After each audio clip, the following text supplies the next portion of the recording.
আসসালামু আলাইকুম এভরিওয়ান, কেমন আছেন সবাই? আশা করি আল্লাহর অশেষ রহমতে সবাই ভালো আছেন।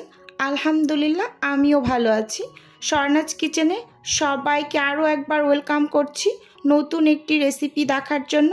আজকে আমি তৈরি করে দেখাবো 1 কাপ আটা ও আলু দিয়ে অসম্ভব মুচমুচে একটা নাস্তা। প্রথমেই এখানে আমি একটা বাটি নিয়ে নিয়েছি আর সেই সাথে মেজারমেন্ট কাপ দিয়ে মেপে 1 কাপ আটা নিয়ে নিলাম। আমি নাস্তাগুলো আটা দিয়ে তৈরি করছি, আপনারা চাইলে কেউ ময়দাটা ব্যবহার করতে পারেন।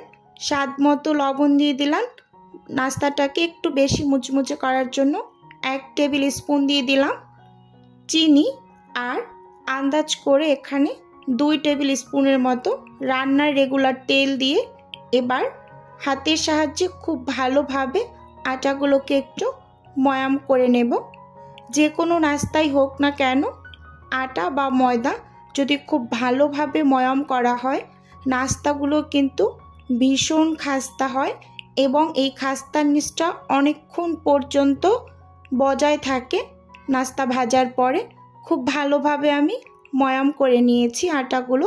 এবার এখানে মেজারমেন্ট কাপ দিয়ে 1 কাপ পানি নিয়ে নিলাম, অল্প অল্প করে অ্যাড করে একটা ডো রেডি করে নেব।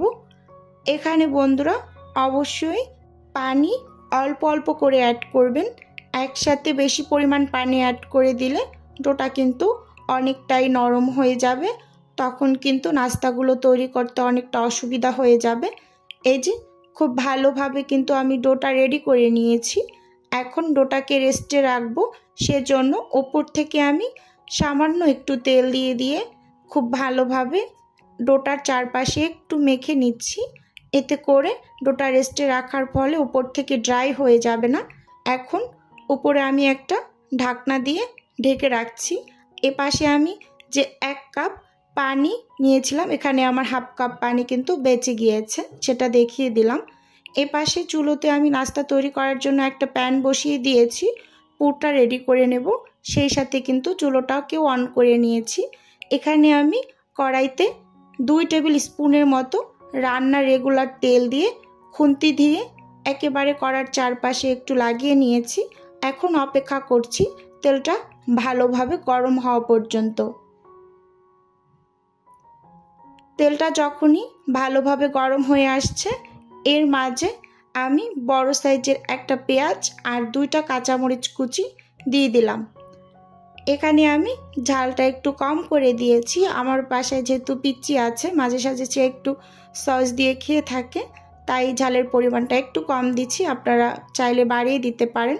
স্বাদ মতো লবণ দিয়ে খুব ভালোভাবে একটু নেড়ে চেড়ে ভেজে নিচ্ছি। এখন এই পর্যায়ে কালারের জন্য এখানে আমি সামান্য একটু হলুদ ব্যবহার করছি। ভালোভাবে নেড়ে চেড়ে একেবারে মিশিয়ে নিচ্ছি। মিশিয়ে নেওয়া হয়ে গেলে পেঁয়াজটাকে আমি একটু ভাজা ভাজা করে নেব হালকা করে, যাতে পেঁয়াজটা একটু জুসিনেস বজায় থাকে। একেবারে ভাজা ভাজা কিন্তু করিনি। এই পর্যায়ে আমি 2টা সেদ্ধ করা আলু একটু গ্রেট করে দিয়ে দিলাম। অফ স্কিনে আলুগুলোকে আমি সেদ্ধ করে নিয়ে গ্রেট করে নিয়েছি। অবশ্যই গ্রেটার দিয়ে গ্রেট করে নেবেন, তাহলে আলুর ভিতরে কোনো গোটা গোটা অংশ থাকবে না। এখন দিয়ে দিলাম হাফ টেবিল স্পুন ভাজা জিরার গুঁড়ো আর হাফ টেবিল স্পুন দিয়ে দিচ্ছি চাট মশলা, দিয়ে খুব ভালোভাবে কিন্তু একেবারে নেড়ে চেড়ে ভেজে নিচ্ছি। আর চুলোর আঁচটা কিন্তু এ পর্যায়ে কমিয়ে নিয়েছি, একেবারে নিচ থেকে লেগে যাচ্ছে। খুব ভালোভাবে নেড়ে চেড়ে চুলো থেকে আমি এই আলুর পুরটাকে নামিয়ে নেব, নামিয়ে একেবারে ঠান্ডা করে নেব। আর এপাশে যে আমি ডোটা রেস্টে রেখেছিলাম, দেখুন ডোটা কতটা সফট হয়েছে আগের থেকে।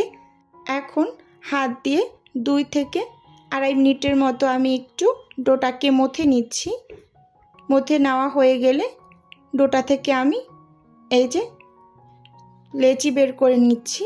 এখানে আমি 3টা লেচি বের করেছি, আপনারা যদি আরেকটু ছোট করে বের করতে চান তাহলে কিন্তু 4টা করতে পারবেন। এই লেচিগুলোকে আমি একটু বল শেপ করে নিচ্ছি, এই যে হাত দিয়ে একটু মুড়িয়ে আপনারা এই কাজটা অবশ্যই করে নেবেন। এখানে আমার লেচিগুলো কিন্তু একটু বড় বড় সাইজের হয়েছে, দেখতেই পাচ্ছেন। এখন আমি একটা লেচি নিয়ে এই যে বোর্ডের উপর একটু হাত দিয়ে চেপে চেপে নিচ্ছি, আর পাশে দুইটা কিন্তু আমি ঢাকনা দিয়ে ঢেকে রেখে দিচ্ছি। এই যে দেখুন, এখন উপর থেকে আমি কি করব, শুকনো আটা ছিটিয়ে রুটি তৈরি করে নেব। রুটিটা পাতলা করেই তৈরি করব, আমরা যেরকম রুটি বা পরোটা খেয়ে থাকি ঠিক ওই রকম করে রুটি তৈরি করে নেব। চলুন রুটিটা তৈরি করতে করতে আমার প্রিয় আপু এবং ভাইয়াদের কাছে একটা রিকোয়েস্ট করি, যারা এখন পর্যন্ত আমার ভিডিওর সাথে আছেন, একটা লাইক দিতে ভুলে গিয়েছেন, প্লিজ এখনই একটা লাইক দিয়ে দিন। এই যে দেখুন, রুটিটা আমি কিন্তু তৈরি করে নিয়েছি বন্ধুরা, আর দেখতেই পাচ্ছেন রুটিটা কিন্তু বেশ পাতলা করেই আমি তৈরি করে নিয়েছি। এখন আমি এখানে একটা পিৎজা কাটার নিয়েছি। এরকম কাটার কিন্তু মূলত আমাদের সবার বাসায় থাকে, আর যদি যাদের না থাকে তারা এই কাজটা মানে চাকু দিয়ে করে নেবেন। এই যে সাইডটা চারপাশে কেটে চৌকা একটা শেপ করে নেব নাস্তাটা তৈরি করার জন্য। এই যে চারপাশ থেকে কিন্তু আমি কেটে নিচ্ছি, এইগুলো দিয়ে আমি পরে নাস্তা তৈরি করে নেব। এখন মাঝখান থেকে ভাগ করে নেব, এপাশ থেকেও ভাগ করে নেব, মানে 4টা টুকরা করে নিয়েছি দেখুন। এই যে এখন এখান থেকে আমি একটা রুটি নিয়ে 1 চামচ পরিমাণ আলুর পুর দিয়ে দিলাম, দিয়ে একেবারে ভালোভাবে হাত দিয়ে মাঝখানে একটু চেপে চেপে লাগিয়ে দিয়েছি। এখন আঙ্গুল দিয়ে একেবারে রুটিটার চারপাশে আমি পানি লাগিয়ে দিচ্ছি। দেখুন একটু লক্ষ্য করে এপাশ আর ওপাশ আমি একটু চেপে নিচ্ছি। এখন আবার এই সাইড আর ওই সাইড একেবারে 4 সাইডে আমি সুন্দরভাবে একটা মানে মাঝখানে কোট করে একেবারে কোনা কোনা বের করে নিয়েছি। এই যে দেখুন চেপে চেপে একে ভালোভাবে সিল করে নিচ্ছি।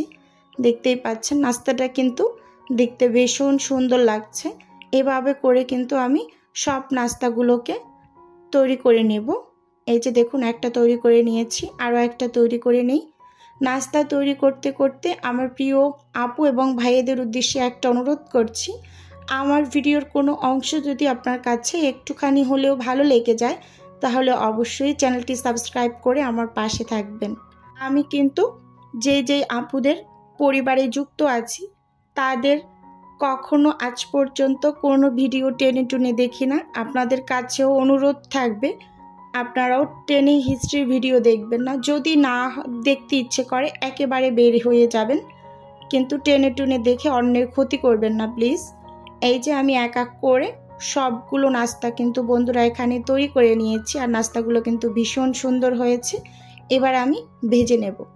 চুলোতে আমি একটা প্যানে পরিমাণ মতো তেল একটু গরম করে নিয়েছি, আর চুলোর আঁচটা আমি মিডিয়াম করে রেখেছি। এই যে এখন একটা একটা করে আমি নাস্তাগুলোকে দিয়ে দিচ্ছি, দিয়ে সুন্দর একটা কালার করে ভেজে তুলে নেব। এটা কেউ গাঢ় করেও ভেজে নিতে পারেন বা কেউ হালকা করেও ভেজে নিতে পারেন। সবগুলো নাস্তা আমি দিয়ে দিয়েছি, সবগুলো নাস্তাই আমার একসাথেই ধরেছে, দিয়ে দিলাম। এখন আমি এই যে 2-2.5 মিনিট পর উল্টে নিচ্ছি। দেখুন নাস্তাগুলো ভাজতে খুব বেশি একটা কিন্তু সময়ের প্রয়োজন হয় না, খুব মানে হাই হিটে ভেজে নেবেন না নাস্তাগুলো, একটু লো আঁচেই ভেজে নেবেন, যেহেতু পাতলা করে রুটিটা বেলা ভাজতে বেশি একটা সময় লাগে না। এই যে দেখুন আমি কিন্তু খুব সুন্দরভাবে উল্টে পাল্টে সুন্দর একটা কালার আসার পর এই যে ভেজে তুলে নেব। আপনারাও যে যেরকম কালার পছন্দ করেন, অনেকে কিন্তু গাঢ় কালার একটু ক্রিস্পি বেশি হয় গাঢ় করে ভেজে নিলে, আমার কাছে এই কালারটা একেবারে পারফেক্ট আছে। এখন আমি নাস্তাগুলোকে তুলে নেব, একেবারে তুলে নিয়ে আপনাদের একটু দেখিয়ে দেব যে নাস্তাগুলো কতটা সুন্দর হয়েছে মাশাআল্লাহ।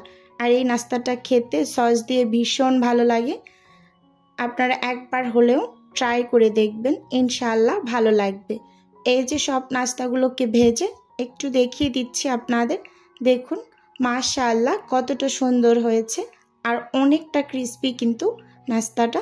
আজকের রেসিপি বন্ধুরা এ পর্যন্তই রাখছি, দেখা হবে নতুন কোনো রেসিপিতে। আল্লাহ হাফেজ, আসসালামু আলাইকুম।